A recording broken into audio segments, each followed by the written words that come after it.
bright lights. The bright pink light was like a sign from God. The light was coming from a box.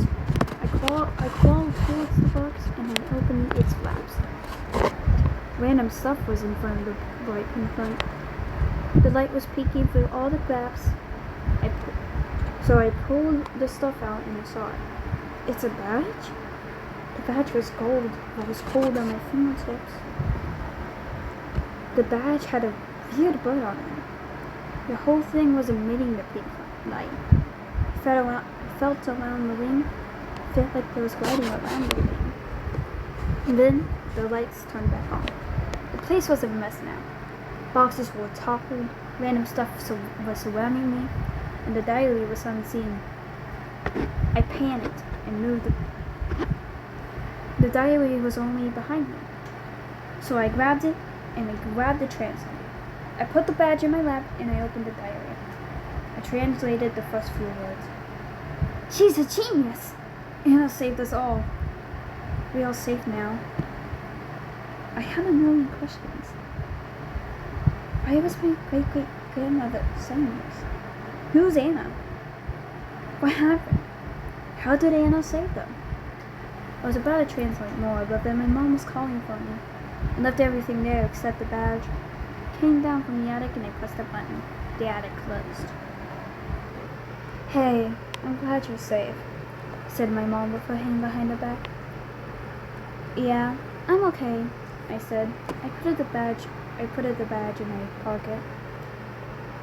You know, that was the first ever blackout, said my mom. What do you mean? I asked. This was the first blackout ever. We never had one before, said my mom with a smirking smile. I was shocked. How was that the first blackout ever on this planet? This planet is like 4-point-something billion years old. How? Dinner will be done soon, my mom announced as she went to the kitchen. I went back to the attic. The mess was bigger than I thought. As I entered, I saw a packet. It was like my great-great-grandmother's writing. I grabbed it and I flipped it over. It had a picture of the badge. I pulled out the badge from my pocket and I compared it to the packet. The badge wasn't glowing anymore. The badge was now warm. I grabbed the translator and I tried to read what the packet was saying. How to use the Phoenix Amulet. What? A guide for a badge? What's a phoenix? I flipped to around the page. It showed images of how to do something. So instead of translating of what it said, I followed what the images did. Put the badge on my hand, facing me. I pressed the beak of the bird, the belly, then the wings. Then the badge glowed. 12 circles on the wing appeared and pierced pure pink light, blinding me. I threw it across the fort. It covered my eyes. I felt wind gush and wind pushing me. Even though my arms were blocking my eyes, I could still see the light. I heard papers flying around, empty boxes flopping around. Then it all stopped. I removed my arms from my eyes. A thing that was pink, that looked like a portal. The portals only exist in movies and shows.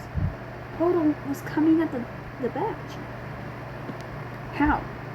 What was this? What was my great-great-great-grandmother? I crawled closer to the portal, closed my eyes, and I peeked my head in. I felt a breeze on my face that was relieving. It was quiet, besides the wind and water that I heard far away. I walked in the portal and stood on even and flat ground. I opened my eyes. It was empty. Everything was orange and made of terracotta and clay. A balcony railing was right in front of me. Water ran from a frowny face up in the sky as a waterfall. The water wrapped around as a river and didn't end. It was like a liminal space. There was no sky, just terracotta and clay. It made me uneasy. There was a door that was just randomly floating that was on the other side, on the other wall, across from me. I turned around and I saw the portal. He ran back in the portal. As I entered back in my attic, the portal closed. Behind me, I picked up the badge with my hands holding it tight. Then I came to the pause. Wasn't my great-great-grandmother 14? I heard my mom calling for me and yelling from dinner. I put the badge back into my pocket and ran up the attic. Alright, that was chapter 2. See y'all later, alligators.